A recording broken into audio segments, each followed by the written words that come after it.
पूजा पूजा गवळे.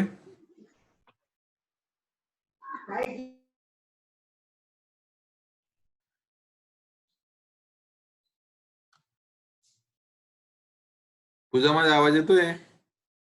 पूजा गवळे. हा नयना का लेफ्ट झाली काल? नयना लेफ्ट झाली काल. नाही सर, तिचा नाही का मोबाईल नवीन अपडेट. बर, मग तिला ऍड नाही केलं मी. सर परत करून घ्या सर, सांगत होती. बर, मग ती जॉईन होणार नाही का आज मीटिंगला?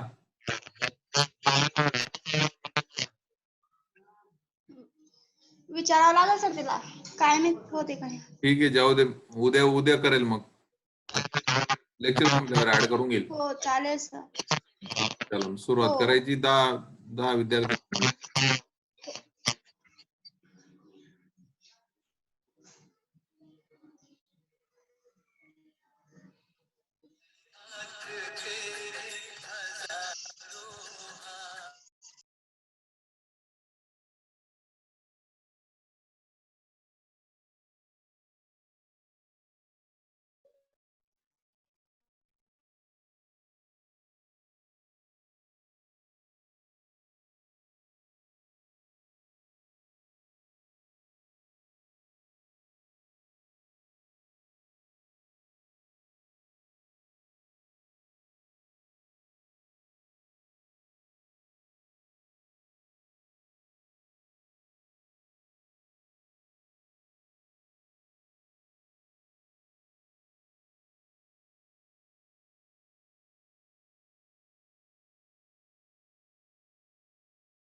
सॉरी, फोन येऊन गेला होता.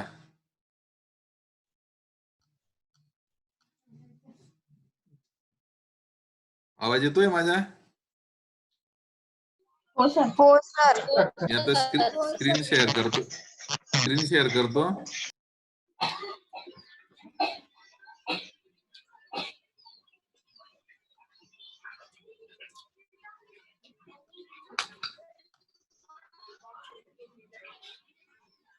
स्क्रीन दिसतोय? हो सर. हो सर. हो सर. ठीक हो सर दिसतंय. आहे. आपण रजिस्टर कंपोनंट पाहिला, त्याच्यात फिक्स्ड रजिस्टर, व्हेरिएबल पाहिले, त्याचे टाइप्स पाहिले. त्याच्यानंतर आपण कपॅसिटरला सुरुवात केली होती. Capacitor is a 2 parallel conducting plates separated by dielectric material. कपॅसिटरचं आपण कपॅसिटर चार्जिंग पाहिलं होतं मागच्या लेक्चरला. तर there is 2 parallel plates A and B are connected by connecting wires with power supply. The positive charge is stored on plate B and negative charge is stored on plate A. त्याच्या शेजारी graph दाखवलेला आहे. Capacitor is with respect to time. तर ज्यावेळेला कपॅसिटरच्या across 0 voltage असतं त्यावेळेला त्याच्या अक्रॉस मॅक्सिमम करंट असतं. Capacitor slowly charges with respect to time. ज्यावेळेला कपॅसिटर फुल्ली चार्ज होतो त्यावेळेला कपॅसिटरच्या अक्रॉस 0 करंट असतो. तर ही कन्सेप्ट लक्षात घ्या. Graph shows capacitor voltage increases towards battery voltage and it shows current through it. When voltage across capacitor is V, current is 0. The process of charging is stopped.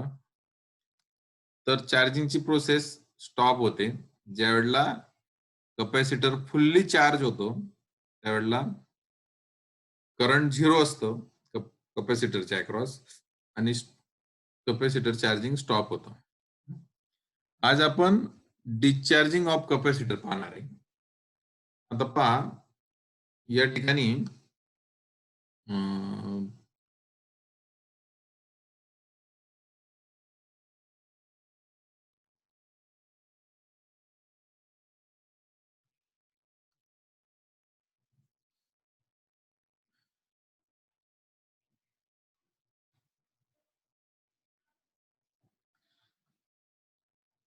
Charging of capacitor ची circuit diagram दाखवलेली आहे. दिदांशु आवाज येतोय?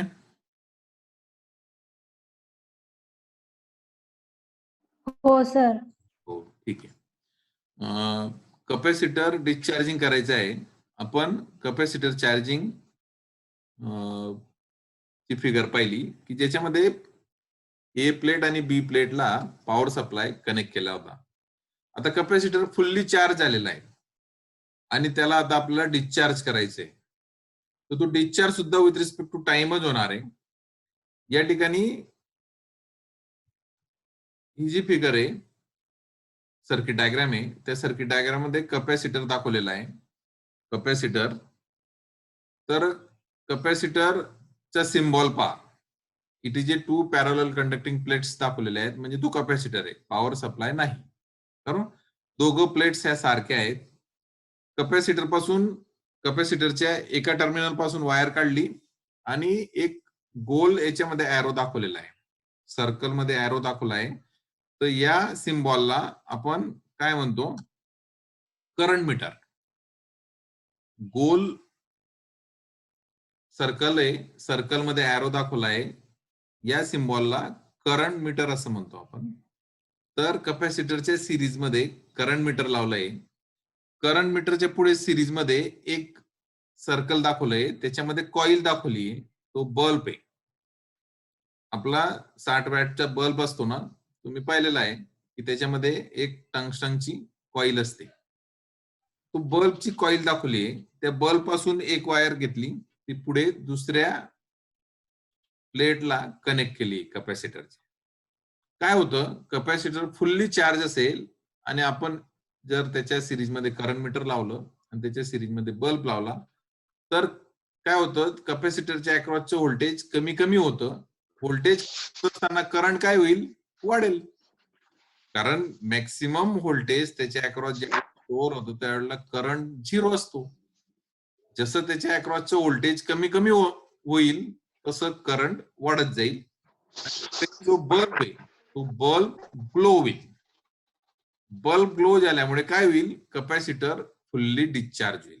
Within 2-3 seconds 5 seconds मध्ये जे काही voltage कपॅसिटरच्या across store असेल ते व्होल्टेज बल्बला मिळेल. बल्ब ग्लो होईल आणि लागलीच बल्ब ऑफ होईल. कपॅसिटर फुल्ली डिस्चार्ज होऊन जाईल. बाजूच्या ग्राफ मध्ये दाखवलेलं आहे कपॅसिटरच्या अक्रॉस मॅक्सिमम व्होल्टेज असेल मॅक्सिमम व्होल्टेज कॅपॅसिटरच्या अक्रॉस असेल, मॅक्सिमम व्होल्टेज, ते मॅक्सिमम व्होल्टेज डिक्रीज होईल with respect to time. Capacitor voltage VC दाखवलेलं आहे, ते कंटिन्युअसली डिक्रीज होईल विथ रिस्पेक्ट टू टाइम आणि capacitor will get discharge with time with 0 volt. कॅपॅसिटरच्या अक्रॉस 0 व्होल्टेज असेल. The voltage across capacitor is V. It can be discharged through a resistance of lamp. तो जो bulb असतो त्या बल्बच्या जी coil असते त्या कॉईलला स्मॉल रेजिस्टन्स असतो.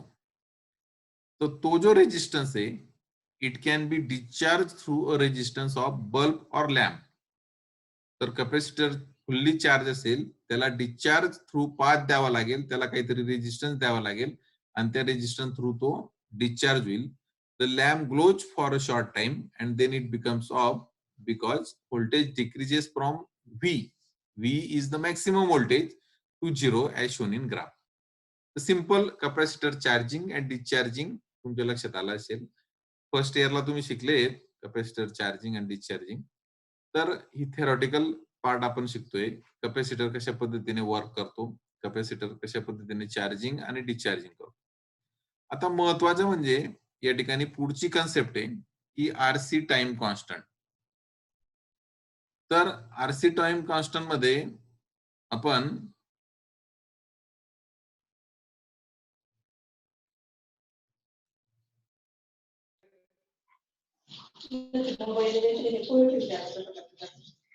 आरसी टाइम कॉन्स्टंट महत्वाची कन्सेप्ट आहे. कॅपॅसिटर चार्ज होतो आणि कॅपॅसिटर डिस्चार्ज होतो with respect to their time constant. R is the resistance value and C is the capacitance value.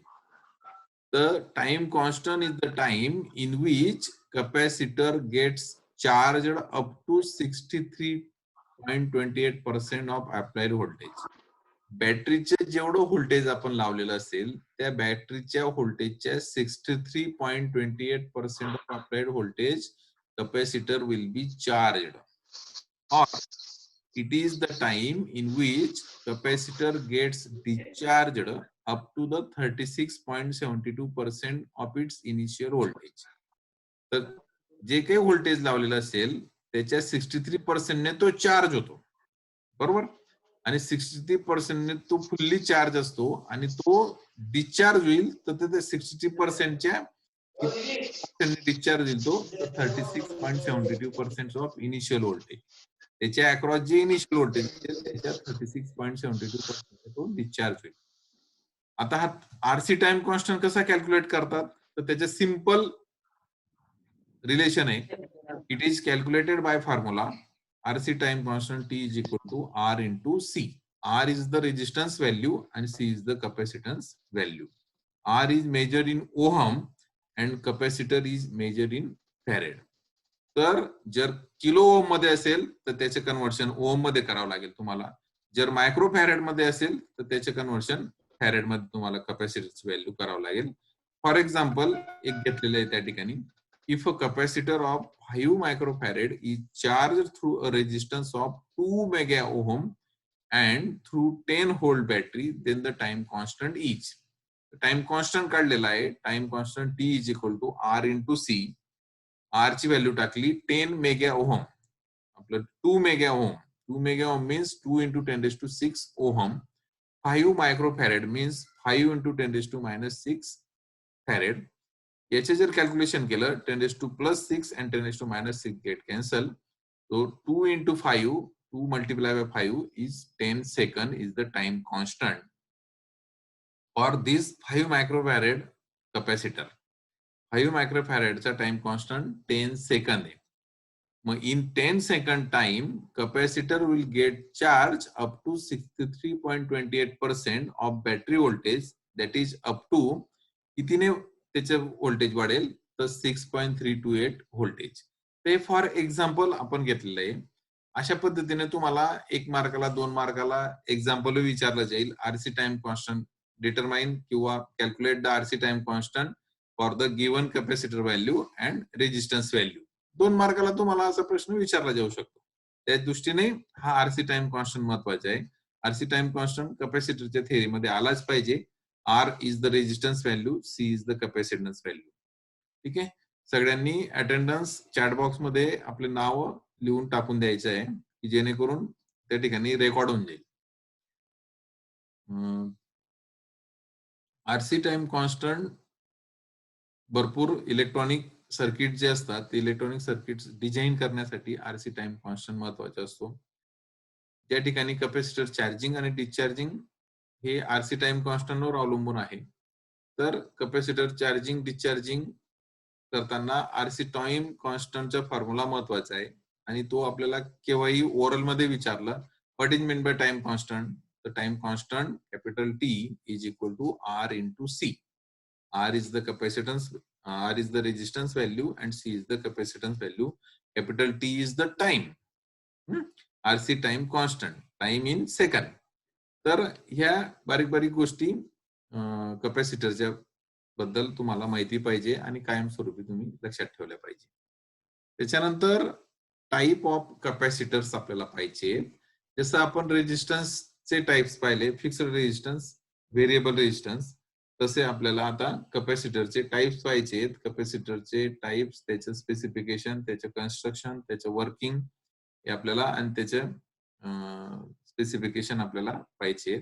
त्याच्यामध्ये टाइप्स ऑफ कॅपॅसिटर मध्ये जसं रेजिस्टर मध्ये फिक्स्ड कॅपॅसिटर होते तसे कॅपॅसिटर मध्ये सुद्धा फिक्स्ड कॅपॅसिटर आणि व्हेरिएबल कॅपॅसिटर असे दोन टाइप्स पडतात mainly.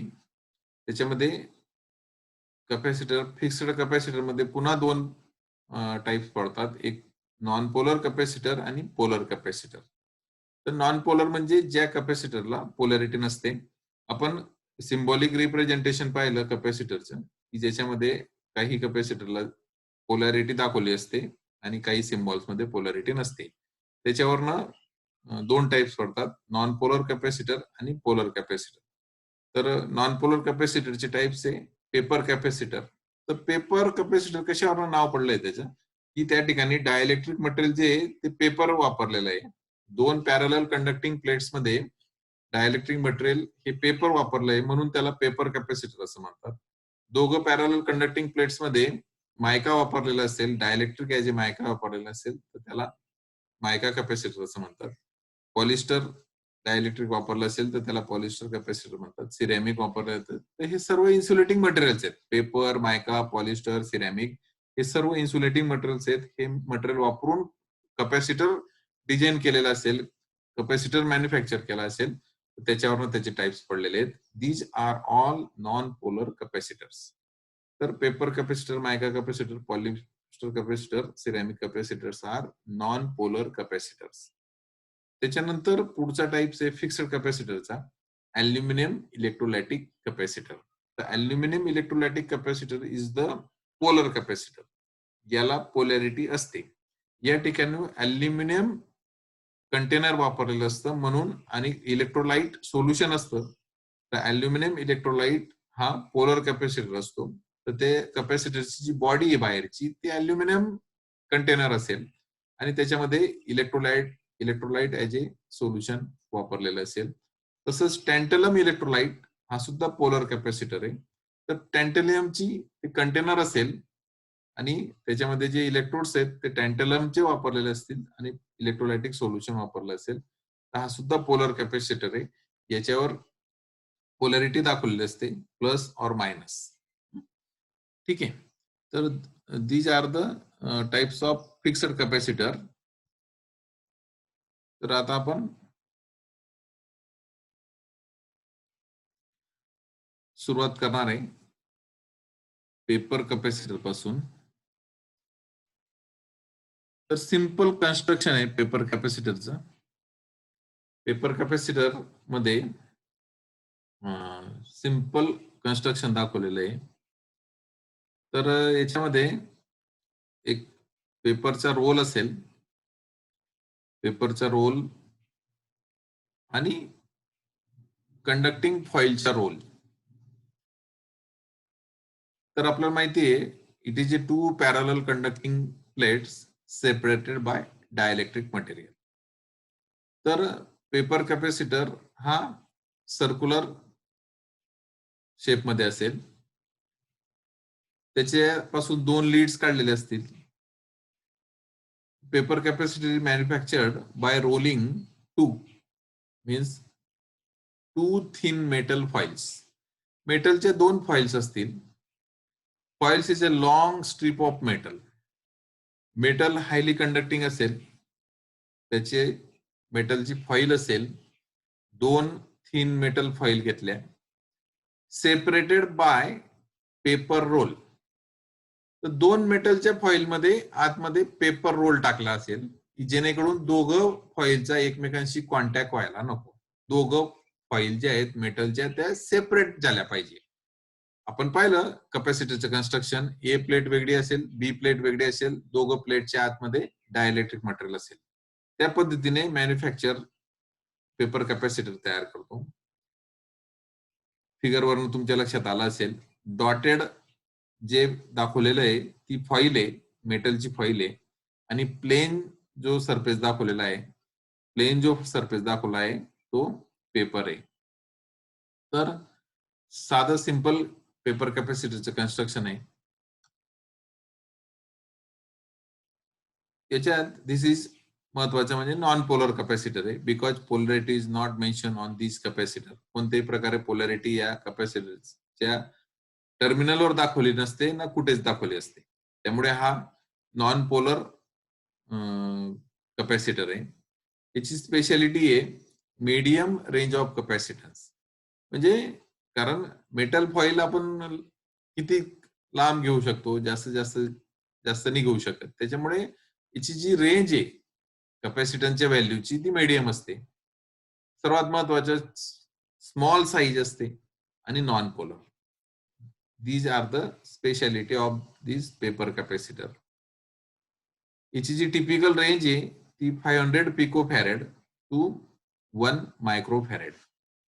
500 picofarad means 10⁻12 farad to 1 microfarad. 1 microfarad means 10⁻6 farad. Voltage rating. आता आपण रेजिस्टन्स, फिक्स्ड रेजिस्टन्स पाहिले, व्हेरिएबल रेजिस्टन्स पाहिले. त्या ठिकाणी काय होतं, पॉवर रेटिंग होती. हे लक्षात घ्या.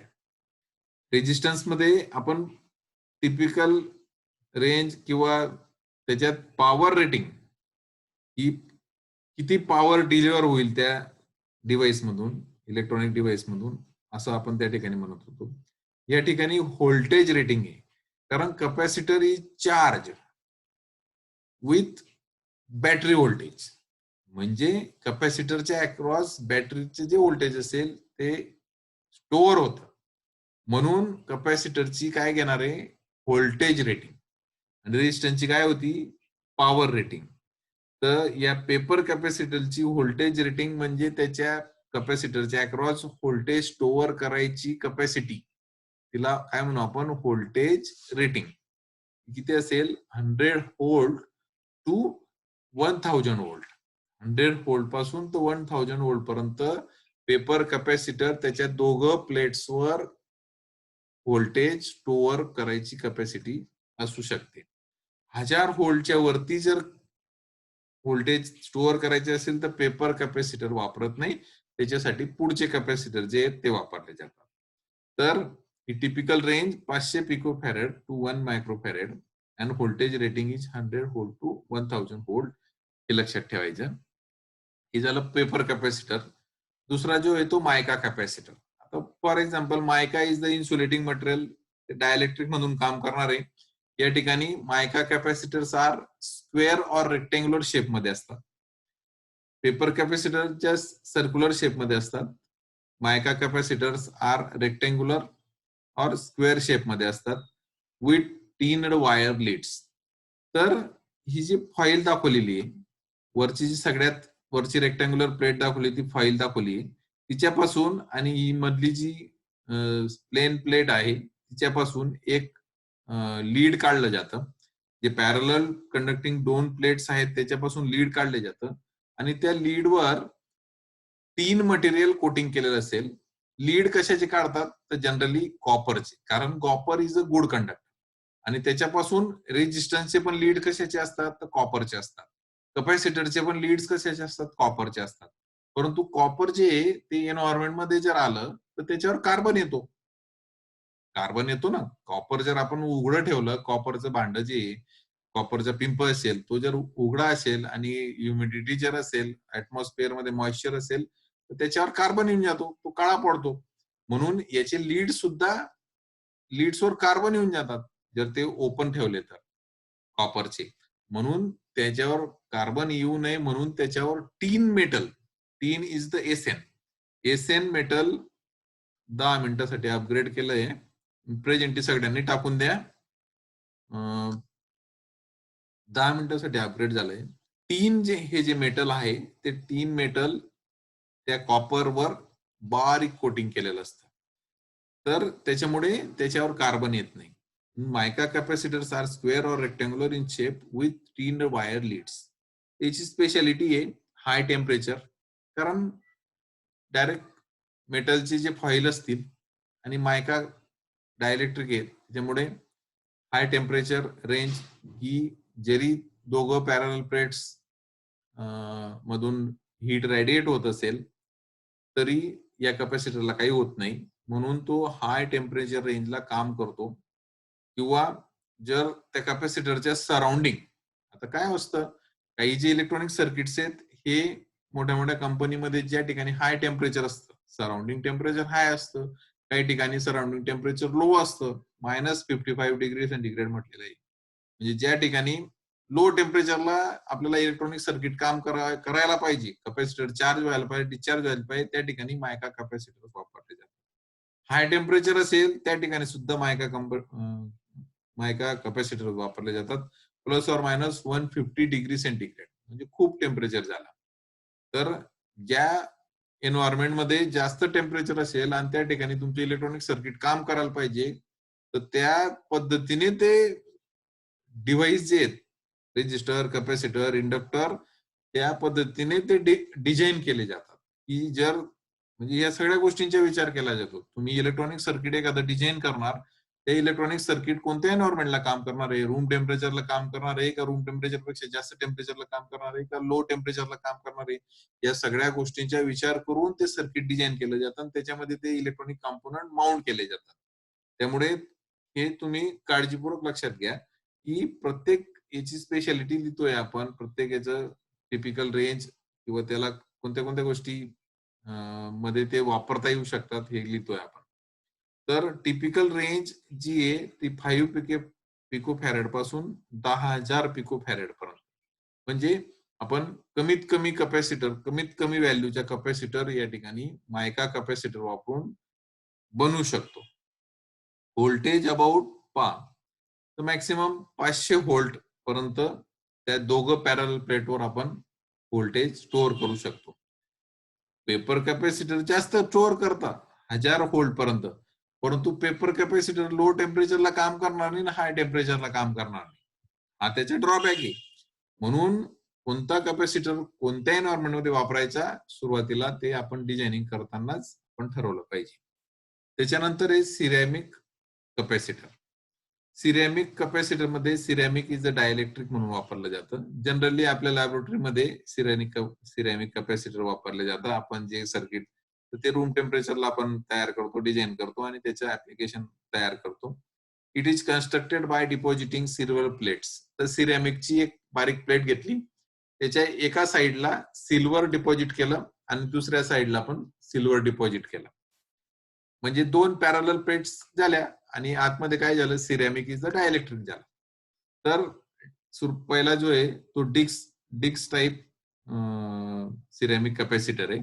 डिक्स सर्क्युलर असेल आणि एका प्लेट पासून कनेक्टिंग लीड्स काढले असतील आणि वरच्या प्लेट पासून कनेक्टिंग लीड्स काढले असतील. दोघं प्लेट्सवर सिल्वर डिपॉझिट केलं असेल. On each side very thin discs of ceramic material during the process. Tinned wire leads are attached to each plate. Tinned wire leads दोघं प्लेट्सला अटॅच केले असतील. During the process, tinned wire leads are attached to each plate. It is also non-polar capacitor. आपण तिघ जे type आहेत ते सगळे non polar capacitor पाहतोय. यांची स्पेशालिटी आहे की मोस्ट इकॉनॉमिकल इन पीस. तर सिरॅमिकचे बारीक लेअर घेतला जातो. तुम्हाला जेवढा डायमीटरचा घ्यायचा असेल तेवढा, त्याच्या दोघं साईडला सिल्वर एकदम थिन फिल्म मध्ये. थिन म्हणजे काय, 10⁻⁸ सेंटीमीटर अँगस्ट्रॉंग मध्ये थिन असेल ती प्लेट त्याच्यावर तयार केली जाते आणि त्याची कॅपॅसिटर तयार केला जातो. These capacitor are most economical in price. तर एक कॅपॅसिटर ₹1 आता थोडेफार रेट वाढले असतील, परंतु जर कमी व्हॅल्यूच्या कॅपॅसिटर तुम्हाला जर मॅन्युफॅक्चरने बनवून दिला तर ₹1 ₹2 पर्यंत एका कॅपॅसिटरची प्राइस येते. तर मोस्ट स्पेशालिटी हीच आहे की most economical in price ₹1 per piece. Typical range जी आहे ती बऱ्यापैकी चांगली आहे. 3 पिकोफॅरेड पासून तर 2 मायक्रोफॅरेड पर्यंत सिरॅमिक कॅपॅसिटरची रेंज असते. आणि व्होल्टेज रेंज तर पहा तुम्ही, व्होल्टेज रेंज, कारण सिरॅमिक इज अ डायलेक्ट्रिक वापरलंय आणि silver is a good conductor. तर इथे जे 2 पॅरलल कंडक्टिंग प्लेट्स म्हणतो आपण, तर silver is a very good conductor त्या ठिकाणी वापरलेलं आहे. आणि स्टर्डी कंडक्टर असतो सिरॅमिक आपलं सिल्वरची. जर थिकनेस वाढवली तर तुम्ही त्याच्या across voltage capacitance voltage capacity जी आहे कॅपॅसिटरची ती वाढू शकतात. तर 3 व्होल्ट पासून तर 6000 व्होल्ट पर्यंत तुम्ही त्याच्यावर व्होल्टेज स्टोअर करू शकतात. Ceramic capacitor is the best capacitor in electronic circuits. त्यामुळे तुम्हाला जास्तीत जास्त व्होल्टेज पण त्याच्यात स्टोअर करता येऊ शकतं आणि त्याची कॉस्ट पण कमी आहे. म्हणून सगळ्यात जास्त जे कॅपॅसिटर वापरले जातात ते सिरॅमिक कॅपॅसिटर. आता हे पहिला जो टाईप होता तो डिस्क टाईपचा सिरॅमिक कॅपॅसिटर होता. दुसरा जो तयार केलेला आहे तो टॅब्युलर टाईप. तर टॅबलेट असते आपली, तर टॅब्युलर टाईप मध्ये सिरॅमिक कापलं कट केलं जाईल टॅबलेटच्या फॉर्म मध्ये आणि त्याच्या एका साईडला सिल्वर प्लेट आणि दुसऱ्या साईडला सिल्वर प्लेट, त्याच्यापासून लीड्स काढले जातील. तसंच पुढचं जे त्याचं कन्स्ट्रक्शन कशा पद्धतीने असतं तर ते कन्स्ट्रक्शन दाखवलेलं आहे. हा आतमधला जो आहे तो सिरॅमिक आहे, ती सिरॅमिक प्लेट आहे, एकदम युनिफॉर्म शेप मध्ये सिरॅमिक प्लेट असेल आणि तिच्या दोघं साईडला सिल्वर हे मटेरियल डिपॉझिट केलं असेल. तर silver is the good conductor. Silver दोघं साईडला त्याच्या डिपॉझिट केलं असेल आणि त्या सिल्वर पासून लीड्स जे आहेत ते कॉपरचे लीड्स काढले असतील, त्या कॅपॅसिटरचे दोघं लीड्स काढले असतील. तर हे 3 टाईपचे फिक्स्ड कॅपॅसिटर आपण पाहिले. आता 2 जे आहेत ते इलेक्ट्रोलायटिक कॅपॅसिटर जे आहेत ते पाहणार आहे आपण. ते उद्याच्या लेक्चरला पाहू. याच्यात काही शंका असेल तर कोणाला विचारायचे असेल तर विचारू शकता. काही अडचण असेल तर विचारू शकता. 2 मिनिटं आहेत आपल्याकडे. स्क्रीन शेअरिंग चालू ठेवतोय मी. तर नोट्स तुम्ही सगळ्यांनी गुगल क्लासरूमला पाहिल्या असतील. जर तुम्हाला नोट्स लिहिता आल्या, वेळ असेल तर तुमच्या हाताखालून जर फिगर गेल्या आणि हे सिम्बॉल जर गेले तर स्क्रीन शेअरिंग थांबू मी? हो सर. हो सर. हो सर. हो सर. बरं. आता हे जे चालू आहे आपलं ऑनलाईन, हे थोडंफार समजतंय नाहीये तर मला रिप्लाय तर द्या, फीडबॅक तर द्या.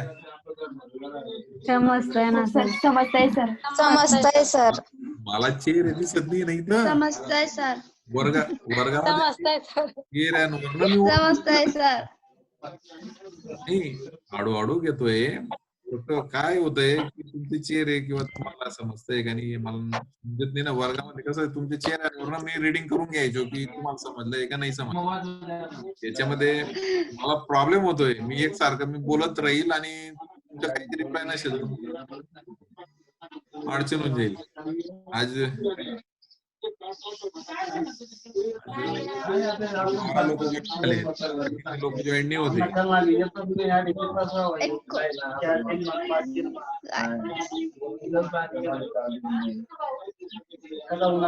सगळ्यांनी हो सर.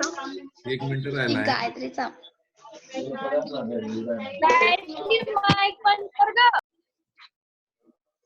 हा माईक, तेच ना, माईक आपल्या आजूबाजूला आवाज असेल तर माईक चालू करू नका. शक्यतो सायलेन्स मध्ये बसा. चालेल. उद्या 11:30 वाजता आपण 11:30ची लिंक पाठवेल. हो सर. बाकीच्यांना पण सांगा, हो. तुम्ही कॉन्टॅक्ट करा. कोणी ते का जॉईन हो, होत नाही सर. बाकीचे. सगळ्यांना जॉईन. हो सर. हो सर. ठीक आहे. हो सर.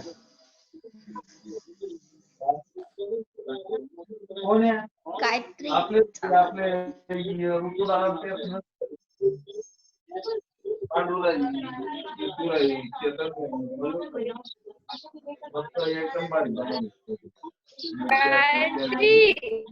गायत्री माईक बंद कर.